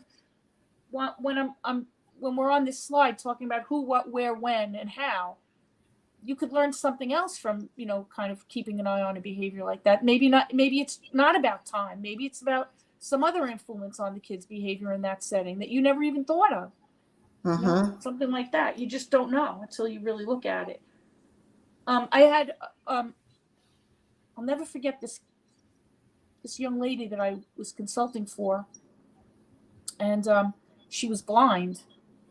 And I went to see her at school, and school was wonderful, by the way. They were really great, but she would make this like clicking sound. And somebody had mentioned to me that they wanted to try to eliminate the sound that she was making. They thought of it was like a self-stimulatory behavior. And but I realized, I thought she was doing it like an echolocation strategy, because I noticed when I was at her house, she could navigate her mother had like an area where her bedroom was, the bathroom, like a little living room, almost like a little like apartment for her, almost area. She could navigate that area like she could see. She didn't even bump into anything, but she made that clicking sound a lot there in the room, in her own little room, apartment area there. So she was navigating? Yeah, but she didn't have any speech. She didn't have any language that she could speak to me and tell me. Oh, but my. I told the school, don't ever get rid of that behavior, because she could be using that. I think she's using it as a strategy for echolocation. She's trying to find her way. Right. So I said, don't ever eliminate it. Yeah. Because I noticed that in the classroom, she didn't do it that much, because she sort of memorized where she was in the room. But when we went out into the hall, and she went out with the cane, she started doing it much more in the hallway. And they said, oh, she always does it more in the hallway. And I was like, well, she's in a different setting. You know what I'm saying? And I was like, maybe now I'm not positive if it was or not, but I think it was, because she was phenomenal at that. Like, she knew where everything was. Mm-hmm. So I said, I don't think we should take the chance that it's not. So I said, and plus it's not interfering with anything. Who the heck cares? Talbert Flanders has a comment for you. It says, Lisa D, so many parents, teachers, daycares, new mom workshops, etc., could so benefit from your knowledge and how you present it in such a beautiful way. Oh, that's so nice. I'm really glad, Mm-hmm. because I really want to present it in a good way, and I want everybody to learn something and feel good about it and come away with something, that they feel Mm-hmm. like, hey, I kind of have a different perspective on things, So thank you for saying that. I really appreciate it. I want everybody to be able to relate. This is the section I wanted to get to on page 49. General recommendations. And I put general recommendation. My husband, he was so cute. He was looking at these and he goes, how come you put general recommendations on the top one and you just put recommendations on the other ones? Mm-hmm. So I thought it was cute. And I said to him, no, I said, it doesn't really matter, because I'm going to explain to everybody that they're all general. Yeah. On page 49, it says, start being positive from the moment the day begins when you're with your children. And I'm sure everyone tries to do that, because I think we always have to start from the positive perspective. Who's here? Me. Hi, boy. My son's here. Oh. Go ahead, get ice. I don't mind. Go ahead. Get your ice. How you doing? Good. I'm almost done. I'm on the best part, I think. Hi, Robin Lane. Robin Lane says, hello, Lisa D. Hi, Robin Lane. Getting a snack? Gary's getting a snack. That's fine. You getting a salty one? There you go. The next one I wrote was, be explicit about what you expect. I know it seems like a no-brainer, but too much explanation isn't really necessary. Exude confidence in your decisions with children, or even adults. Probably more important with young adults or adults, right? Let your actions speak for you. Desensitize children to directions and quick consequences to their behaviors, right? This is really good. This is a really good one. Like, you know what I tell parents to do? If you have a child, especially, that doesn't like to take directions from you, they're sort of aversive to that. There's a lot of kids like that. They don't even really like to be told what to do. Start telling them to do things they like, that you already know they like. Give them a direction to do something they like. Add that in, even if you don't need to, because it desensitizes them to being told what to do. And it'll build that in their repertoire of tolerance and coping. So just build it into the day. Tell them things that you know they want to do. Nikki 1229, it's okay. You can contribute to the conversation. Sure, jump in. Use humor. Use humor to get your point across when a child is capable of understanding sarcasm and idioms and jokes and stuff. I think it goes really far. And you know what? You could even make, have some self-deprecating humor in there too. They don't need to know. They can know that you're not perfect either. Adjust to the child's emotional makeup. That's really important too, right? Some kids take everything so seriously. And then some kids don't take things seriously enough. Do not give in to pressure from the child or others. How many times did you have a teenage kid, right? You have a certain rule, and then the other parents they don't enforce any of it, and you're the only parent that has the same rule, that has that rule, and like you're the outcast parent. I went through that so much. I didn't go through it with Gary that much, but I went through it with Gina. All the parents were totally different than me. With Gary's friends, I was much more similar to them, but with Gina, they let their kids do all the stuff that I didn't want her to do. It was terrible. Mm-hmm. I was like the outcast parent. Yeah. It was crazy. And my husband and I would make us nuts. Like, what are these parents doing? Like, even like, we always wanted, if she was going to somebody's house, I'm talking about older, we'd want to meet the parents. Oh my God, Mom, you can't meet the parents. None of my friends do that. My husband's like, we're dropping you off at their house. We don't even know these people. You gotta meet your parents. Yeah. Mm-hmm. You have to meet their parents. And how about this? The kid just gets their license, and all the kids go in the car. All the kids are in the car, all the friends. I'm like, not you. Kid just got a license. They only just got it today. No. It's too distracting for they're a brand new driver. Yeah. Well, everybody else is going. Maybe 1 or 2. Right, but 5? Preferably 1. Yeah. Yeah. Right. That's hard. There's a lot of pressure sometimes. Yeah. A lot of pressure. It's hard when you're the only parent. With teenagers? Yes. With teenagers, it's awful. Mm-hmm. What's the next one? Don't give the child multiple chances or warnings. One warning is usually reasonable or sufficient. Yeah. How many times have you heard that? Yeah. It's a lot. It's kids. Remember, kids learn you probably better than you learn them. Mm-hmm. They really do.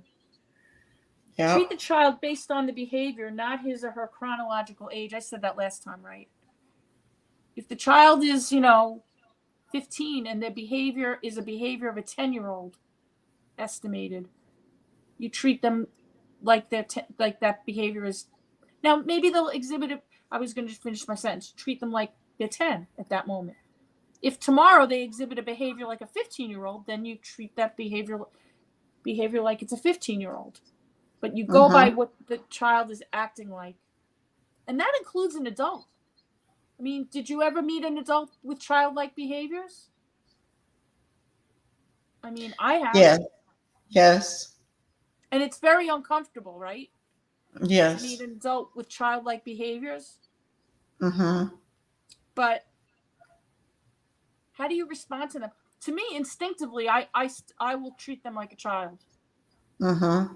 Because it just brings that out of me. I don't know. I don't know if it's because of what I do, but I immediately go into that like response of like treating them like a child almost. Not treating them like a child. Maybe because a lot of times it's when an adult is acting like in a childlike way, it's about the vocabulary that they're using.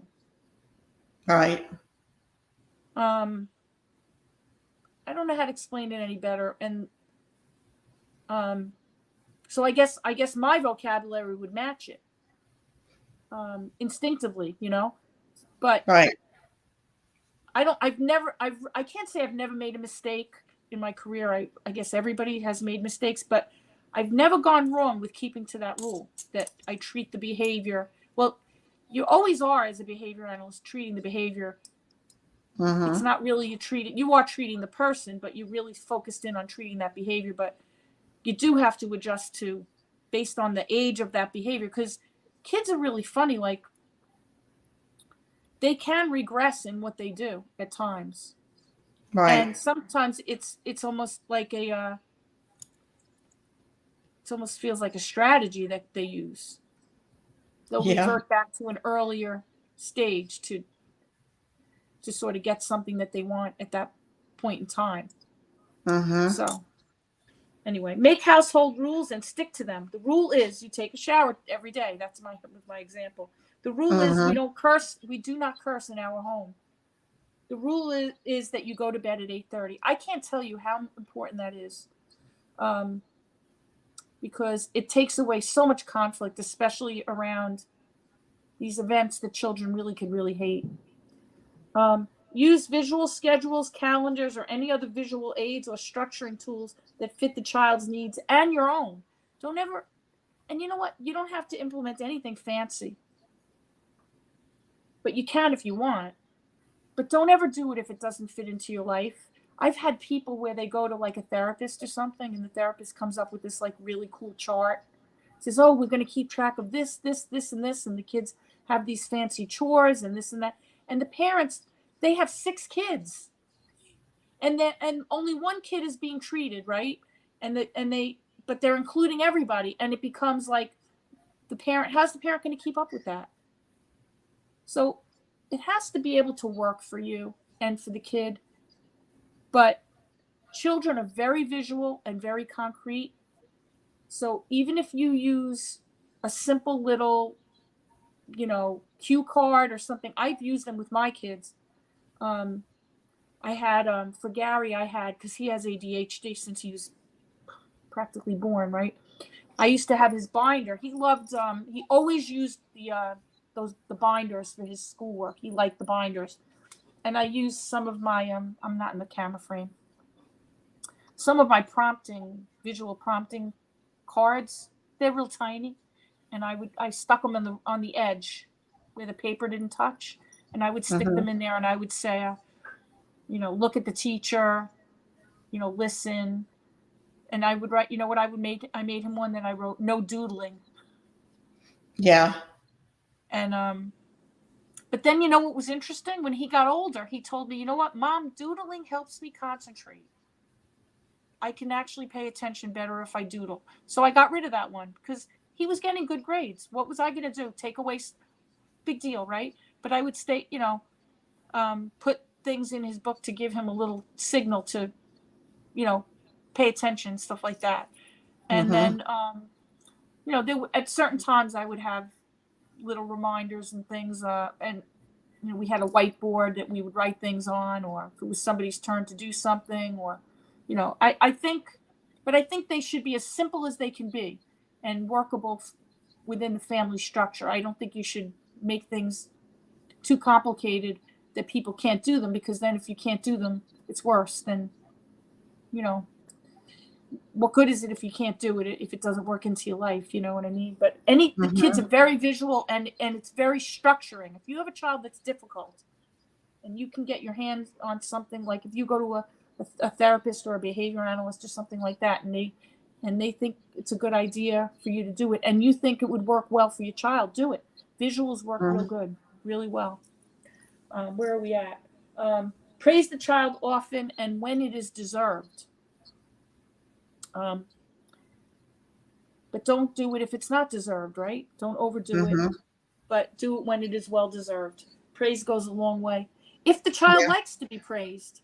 Yeah. If the child likes to, I'll tell you a funny story. This is a really funny story. I worked with a little girl for quite a while, and she was a really unique kid because she seemed to have childhood schizophrenia. So she wasn't always with us. She was sometimes here and sometimes elsewhere. I think at the time she was in, I'll say, like 1st or 2nd grade. And she hated math. She hated doing any math. And she was really good at it, but she hated it. And one day I was there with her, and I was doing her work with her. I was sitting with her. And she did the whole page, because we were doing it where we would just fold the page in half and let her do half, because she hated it so bad. And we were working our way up to doing more and more problems. That day she did the whole sheet. So I said to her, you did such a good job on math today. And she immediately flew into a rage and threw herself on the floor and started kicking and screaming. Oh, wow. And I said, I'm telling you, there was no delay in this. She just lost her mind. And I said, and finally I got her calmed down. I took her out of the room and I sat her down and I said, what happened? Why did you get upset with me when I said you did a good job with your math? And she said, that's not a good job. Math is a terrible job. They make me do that job every day. I hate that job. Yeah. Do you see what she did? Yeah. She was interpreting that by me saying to her that math is a good thing to do. She missed the whole point. She was so literal. She was so literal that she couldn't even understand that I was complimenting on her on what she did. So she got really upset with me because she thought I was saying to her that, like, math is a good thing, basically. Yeah. And She's it like, really no, it's not. She's like, no, it's not a good thing. She was right. Not for her. Happened to me. It never happened to me before with any child, ever. But she took it, and you know what? She, in her mind, that's the way she interpreted it. So I always remember that, because you have to always remember it's going to be how that child interprets it, whether or not it's a positive thing or a negative thing, and what it really means to them. Even something as simple as saying, you did a good job on your math work. I thought it was, and she was totally right. So anyway. Yep. And when you praise a child, be careful and learn what really matters to them and what it means to them. But offer praise using task-specific statements, not broad or undefined statements, such as like this: "Oh, you did great." Well, what did they do great at? Tell them what it is specifically. That's common sense, right? Treat the child's, this is what I get a lot of, treat the child's verbalizations as behaviors and don't necessarily interpret their meaning. Children will say a lot of things to get reactions out of people. And they can sound pretty bad sometimes. And it is true. I mean, as a psychologist, I would be interested in some of the things that the child says, but a lot of times children will say things just to get a reaction out of a person. And if you really know them well enough, and I'm not talking about like any behavior that involves harming themselves or someone else, those are in a different category. But by and large, verbalizations are behaviors, and you have to treat them like they're behaviors most of the time. So don't necessarily look into the meaning of some of the verbalizations that you're dealing with sometimes, especially if you it's hard for me to explain because I don't want to make it, if it's a behavior that involves danger, of course you're going to interpret those. But by and large, verbalizations are behaviors just like any others, is what I'm saying. And that you have to treat them like they are. And then I said, find out why the child is exhibiting the behavior before you decide how to handle it. Right? That makes sense. And then build leverage into your schedule. So alternate things that the child wants to do with things that the child might not necessarily want to do. And then you will always be able to say, hey, wait a minute. After you're done with this, guess what we're going to do next? Remember what we always do next? After the shower, we have snack. What are you going to have for snack tonight? Did you want to pick what you're going to have for snack? Oh, yeah, we have Oreo cookies. You want 2 Oreo cookies tonight? Oh, that'll be great. I did get new Oreos. I got double stuff. Hurry up, finish up. You're wasting time. We have Oreos, remember? Get with it. Leverage. Get finished so we can do our Oreos, kid. Right. Come on. You're wasting time. You know? Yeah. When breaking old patterns, expect behaviors to get worse before positive changes occur. This is a positive sign that things are moving in the right direction. If you're trying to change a behavior, mainly get rid of it, the behavior is going to get worse first. And that means you're doing something, a lot of times it means you're doing something right. But remember, we're not talking about harmful behaviors. Those you're going to get help with because we don't want them to get worse first. We can't, right? We can't do that. I'm talking about generalities. Nikki 1229 says, my 17-year-old daughter is autistic. She can carry on a conversation with a 40-year-old, but she still plays with dolls. She also has Turner syndrome. Okay. I'm not sure what Turner syndrome is, but so she has some skills that are really high level, but she has also some skills that are more juvenile. Yeah. She sounds like an interesting person, though, that she carries on conversations with adults and stuff. Hi, Fern. Yeah, she does sound interesting. Yeah, she does. Mm-hmm. Thanks for sharing that. Yeah. Don't assume that a child understands why you're doing something. Um, I think what I meant by this was, I added this later on, is there's two ways to change behavior. One is that you make the child aware that you're working on something to change it. The other way is sort of an incognito way, where you're modifying the conditions without really saying anything. You're sort of making the environment change the child's behavior, right? Um, I think that it depends on what you're trying to change. Um, but it's sort of like, I guess, like, say, potty training, and you're working on like a sticker chart for every time the child goes pee pee in the potty or whatever. Then the kid knows you're working on that, right? But Mm-hmm. if you're working on some other behavior, like trying to get the kid, let's say, the shower, I'm just going to use that because I can't think of anything else, and you're setting up, to have something really cool after that shower, so that the kid doesn't, because before you had snack before the shower, now you're having it afterward. The kid doesn't know that you manipulated the situation so that they'll take that shower without, crying and screaming.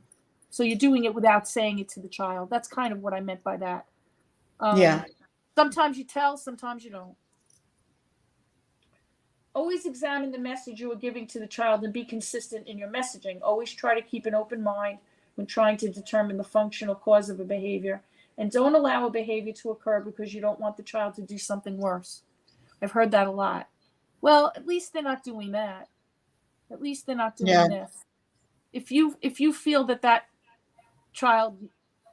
child's behavior is inappropriate and needs some help, get the help to do it. Don't Mm-hmm. try not to take that approach, and try not to take a compensatory approach too. Like, say you're going through a divorce, the child's going through some emotional turmoil. I've had a lot of parents that will overindulge, and really become very lax in the home because they Mm-hmm. feel sorry for the children because they're going through other more difficulties in their lives, right? And Right. then all of a sudden, a few months later, they find that the kid's behavior is out of control because they're Yep. compensating, because they're going through other things that are difficult in their lives.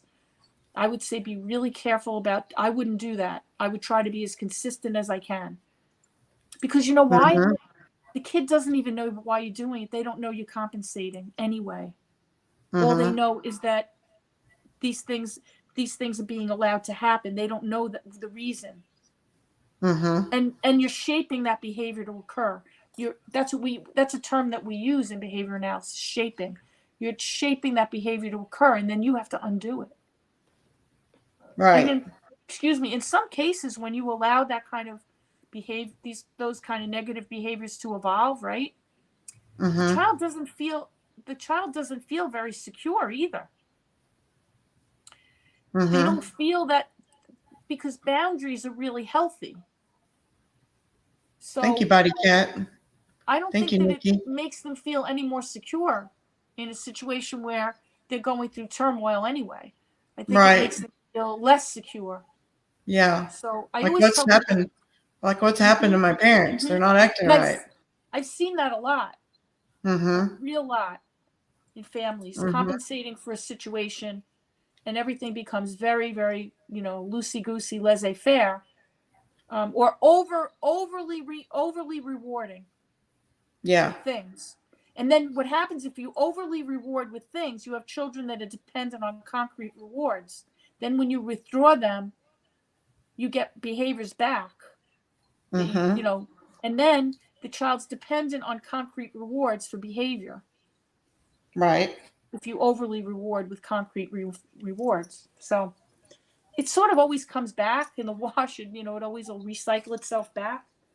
Mm-hmm. Oh, I just put that for the next one. Don't compensate for other things that are going on. Okay. Maintain communication, establish a daily routine, structure the routine with preferred activities, alternating with non-preferred, right?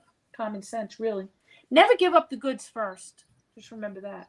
And always associate yourself with good things when positive behaviors are exhibited by giving praise, attention, and positive feedback. I can't emphasize that enough. Sometimes I'm in stores. Fern right? says, back to what you were talking about. Yep, I'm learning this, Lisa. During lockdown, I let stuff go with my youngest, really having to build him up for college now. Mm-hmm. So let some behaviors go, and now you got to try to fix it. Reel him in. Yeah, it doesn't even Mm-hmm. matter what age either. Because Yeah. it's only, you know what it is? It's big kids, bigger issues. Little kids, little issues.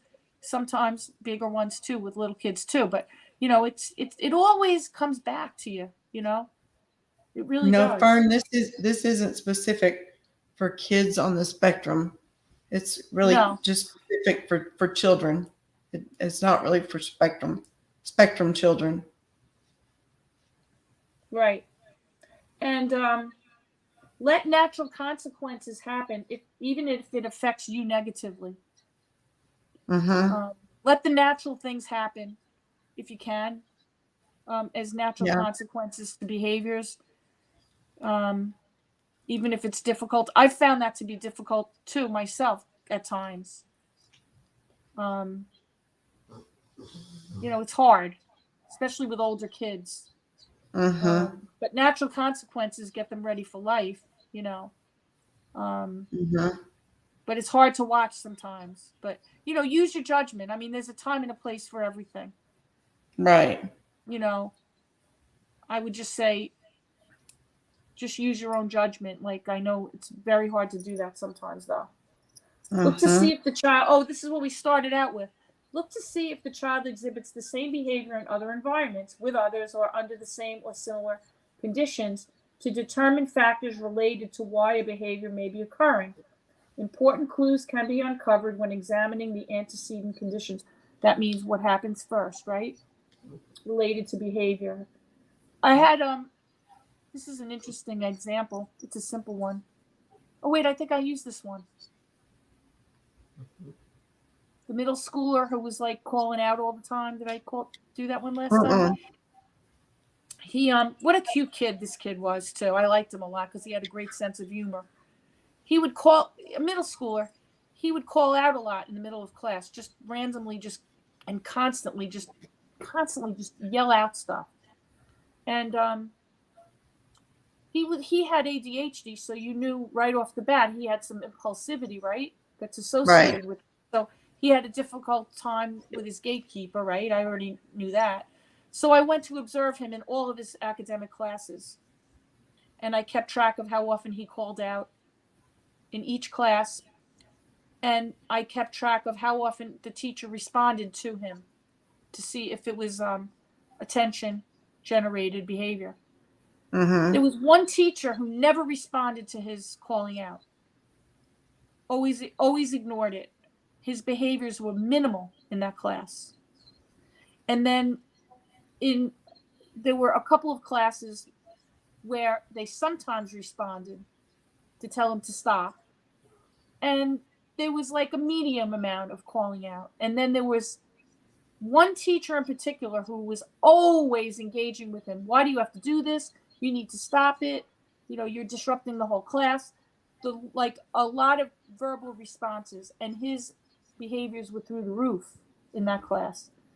So I hypothesized that the behavior was really being generated by attention. And I had a meeting with all the teachers, and I said, let's try 0 responding, nothing, completely stop. And because I already knew there was one teacher who never responded, and he barely said anything. So I already knew that there was a high probability that we could get rid of it.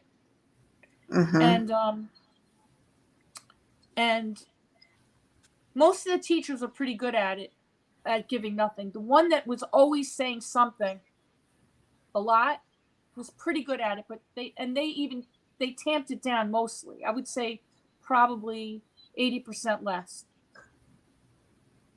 And his behavior went to almost 0 in all the other classes. Almost completely 0. Wow. Gradually, though, initially it went up really high because he was used to getting so much responses back. And then in the other class where the teacher was like 80% didn't say anything, his behavior got a lot better, but it wasn't gone. And I told the teacher, if you could develop a habit of saying, if you could get to a point where you could say 0, he'll stop. And they never really got to 0, but they did pretty good, and he did better. But I said to that teacher, if you go up in verbal responses, because he's not doing it in any of the other classes, he might do it even more for you because he's holding that in all the other classes. There could be a compensatory factor too to the behavior, where if you know what I'm saying, I said, if you engage, he'll just give it all to you. So I think the teacher but it's so funny. It's so hard for some people not to say anything with a kid because it's so irritating. The kid was so irritating. But in all the other classes, it went down to 0. And it's a good example because it was so clear-cut attention generated. He didn't want to really talk to the other kids. He wanted the attention from the teachers. So that was a real clear-cut one. And it was easy to measure, too.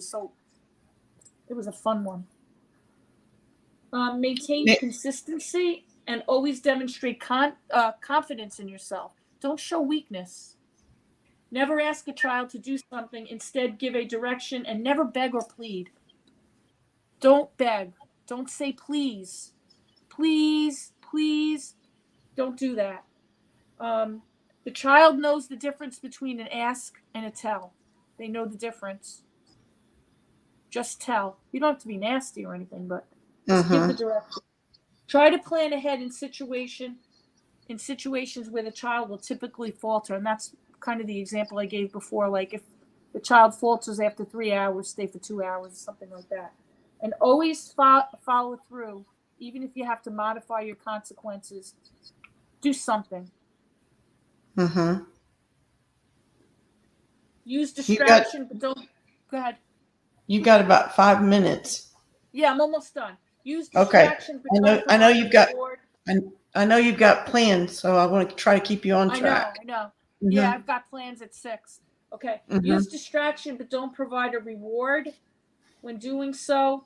Like, I mean, when a kid's really upset and you have to use some distraction techniques, you can distract by, look, let's go down to the window in the pet shop and look at the puppies, but don't go and buy something and hand it to the kid when they're crying in the store, something like that. Be careful to avoid precedent setting behaviors.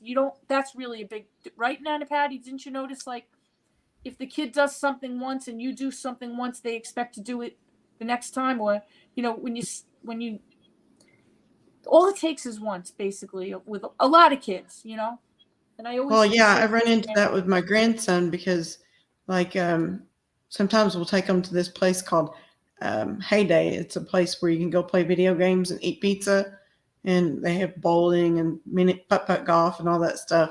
And so, I took him there, once. And for some reason, he thinks that every time he comes to my house, we're supposed to go there. And it's like, no, we don't go there every time. But yeah. And I think children's brains are very associative too. Yeah. They associate, they make connections between things. That's how they learn. So they're always making connections. So they link you with certain things. They associate you with certain things. I'm going to Nana and Papa's. That means I get to go to Heyday. Right. But no, you don't. Right. Exactly. And it's funny. It happens a lot. The kids are really, really sharp. Their brains, and I always say their brains aren't as full of all the other stuff that we have responsibilities for. So that's what they think about. They think about, they're very egocentric, of course they're going to think about themselves. And then I said, don't show any weakness. Yeah. Be very predictable and never give up. I always end it with that because raising children and grandchildren is very difficult. It's a very difficult job, So I always say that at the end, What anything in the chat that anybody wants to bring up at all? Anything going on there? No, but I guess if anyone has any questions, now would be the time. Yeah, I think that was the last slide. Ask any questions you have. I hope everybody enjoyed that. I always wish that I could have, I could do more, but we could do another topic the next time. Yeah. I mean, I could talk about each area here so much more, but it's just an introduction. I wanted everybody to just have an awareness of this sort of behavioral framework. Thank you, Ingeborg Freeze. Says thank you, Nana Patty, and thank you, Lisa D. Very interesting. Lisa D explains it all very nicely. Pleasure to listen to. Thank you once again. Mary Tackett says, Nana Patty, or Nana, you've spoiled me. Everything I asked to see Molly, you present her. Aw. Good old Molly. Mm-hmm. And you know what? Sure. Next time we could pick a different topic. Yeah. What kind of topics would you guys like to see in the future? Yeah. I mean, this is my area of expertise, really, for the most part.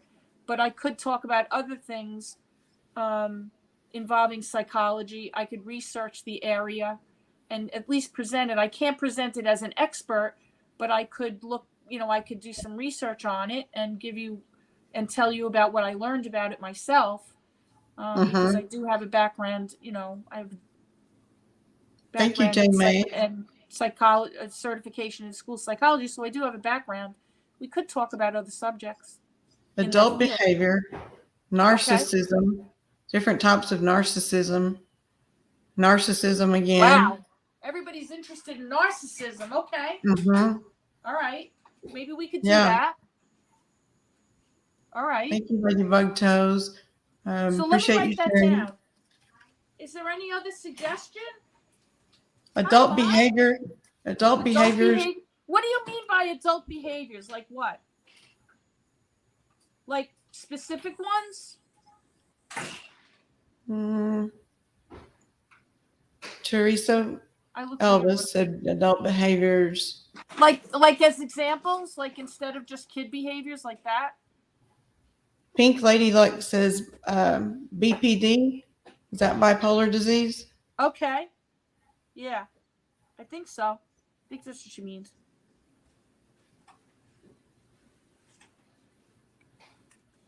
All right, so I'll write that down. Thank you.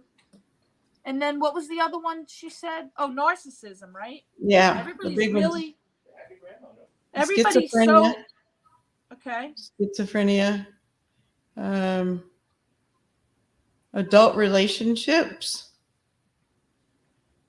That's very broad, but I'll write it down. You mean like spouses, adult relationships, or I'll write it down. Friends, sibling rivalry. I wrote something like on that. Histrionic behavior. That's an interesting topic. Histrionic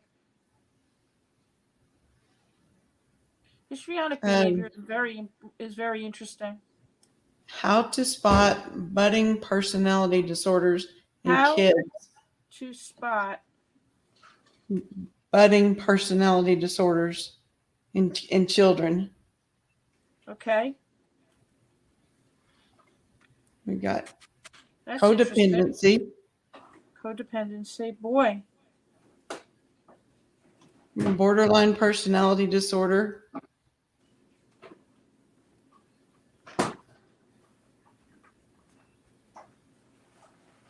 How to meaningfully engage with a child with autism.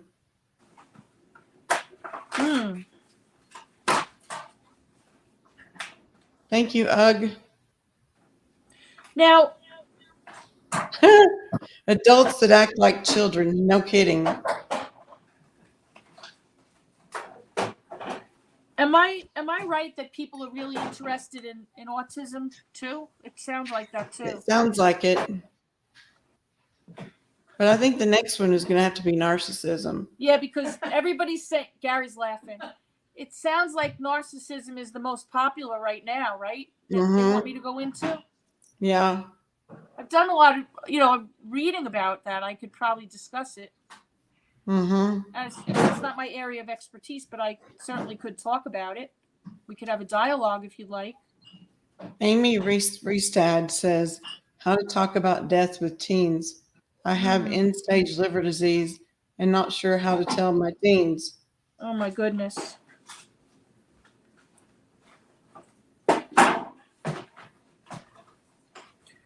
I would say that would be something that you would have to probably get somebody to counselor to go to. Specific, like a specific, Do you like have maybe get anybody? a Yeah, counselor. do you have anybody that you see that could recommend someone, or? Oh, here's a good one too. Cancel culture. Oh boy. Yeah. That's a real complicated one, isn't it? It seems like borderline personality disorder is the next big one. All right, that one and narcissism. Mm-hmm. Okay. Somebody says gaslighting. Oh, we should watch that. One of these days, everybody should watch that movie. The Mm-hmm. old movie Gaslighting. If nobody watched it, you got to watch it. It's so good. I watched it. Hi, Susie B. But Thank as far you. as how to talk about death with teens, I want to get back to that. Try to get somebody that you could see in person. That's important. I don't know if who you have access to, or but that would be somebody that, you'd want to, it would have to be somebody that, I'm thinking, like, if you already have somebody, could they recommend somebody that could? The other thing you could do is get in touch with the school psychologist and ask them who they would recommend, because school psychologists always have lists of people that they really trust, private practitioners that they really trust, and they can point you in the right direction. We had to deal with that situation, Lisa, with a family member that was dying from cancer, and we had teenagers at home, and we ended up doing counseling for the kids. Mm-hmm. And where did you get the name of the person from? the counselor. Oh, what did you say? Oh, you got it from the counselor. Okay. Yeah, we took the kids to counseling Gotcha. to deal with the end stages of cancer. Okay. Yeah, I think you have to have somebody, and you have to have somebody really good that knows what they're doing.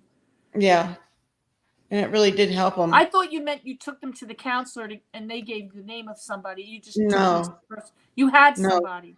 Yeah, we found a counselor. Yeah. That dealt with that. I'm sorry that you have to deal with that. I'm so sorry. It's difficult. And then somebody maybe says next time we do this, you could let us know how you made out. All right, you can come back next time. You should get up on there. You shouldn't. Oh God. Hold on a second. Okay. News.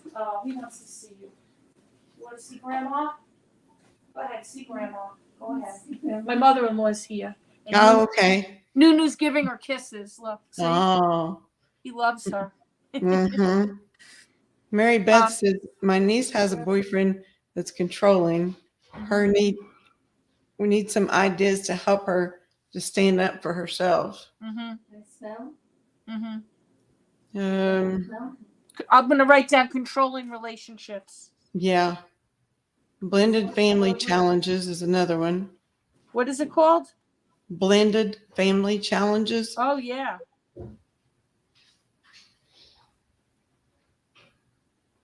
You'd be good at that. Getting along with adults with cluster B. Oh my God, he missed you, Grandma. Cluster B? Yeah, getting along with adults with cluster B, trying to get along with them. Okay.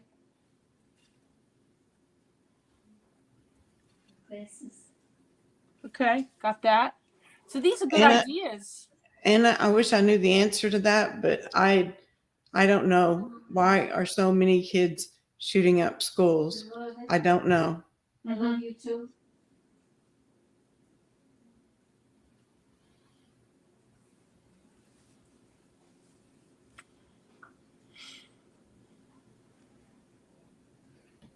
Nikki 1229 says, Lisa, do you have a channel or an email? You know, Somebody who works within the system and also has children. I am very interested in some advice. Mm-hmm. I do have an email. What was your name? Amy? Nikki 1229. oh, you don't want to hear that, but that's the way it is. He's still sitting with you. Oh my gosh. He loves you. Yeah, he does. Aw. He's being so cute with Grandma. He likes when you pet. Are you loving your grandma? How nice. He does. Nunu's giving Grandma love. He was Shanna calm says, before. oh my gosh, I love Lisa D. I can't believe I caught her on alive. Oh, I love you too. Who is that? Shanna, Aw, SHANNA. Thank you. Thank you so much. Nunu? Oh, I didn't know to. Hold on, Graham. I'll be right there. I'm just finishing up. Aw, that is beautiful. Thank you. So, Thank you so much. I know. So I think we have a pretty good list, right? Yeah, I think All we right. got plenty of work to do. We do. It'll be fun. But I don't think Mm. we're going to do this on Sundays because we like to cook on Sundays, right? Usually. Yeah, I think we may switch to like an evening, That's Um, okay. like maybe early evening. That's good because then I won't be asleep. Yeah, like around 5 or 6 o'clock, or Yeah. right around in there. We may Sounds switch up good. and do an evening. Yeah, I would do that. Okay. Well, thank you everybody for coming. Yeah, let me know whenever you're ready to do that, and I we'll get it sure will. scheduled. It won't be long. Okay. I just have to have time enough to do research and everything. Mm-hmm. But that's no big deal. Yeah. Sensible Crime says, I hope people will be careful about making sweeping generalizations about people with borderline personality disorder. Yeah, sure. We don't make any generalizations about anything. You're No. happy. No, that's not what we're about at all. Hey, Foxy Don't Bot. worry about that, okay? I don't want anybody to worry about anything. Okay? Mm-hmm. Right. Well, I think we're finished for the day. And Thank you so much, everyone. with this session. And Thank you for coming in. oh, Lucy J says, Lisa D, I wish all this information was available 35 years ago. You are awesome, and this is so helpful. I'm You have so no glad. idea. You have no idea how much you're helping people. Thank you. Good. I like to hear that. Yeah, Foxy Really Bot do. Gaslighting is a good one. Yep. Yeah. I'm glad that you guys liked it, and we'll do more in the future. And I hope you come back. Yeah, It's good stuff, right? it is. Anytime you could help somebody, it's a good thing. But remember, get help if you need it. Go and get some help if you need it. There's good people out there. Right. Lots of good counselors out there. Yep. And if you don't like the first one you get, you can always Go to get the a next different one. Go to the next one. Yep. Definitely. Okay. All righty. Thank Thank you, Lisa. you guys. Thank you Everyone for be well coming. now. Bye. Bye. Bye, everybody. Love y'all. Love you I've got to, all. I know you need to go, but I'm going to say a prayer before we go. So, No, please, I'll stay I for always that. do. So, dear Heavenly Father, we come to you with many needs. Our country, our world needs so much help. People need their hearts, their souls, their minds healed. Your brother's up here. We pray specifically for Carol Boyce. She's dealing with it's cancer.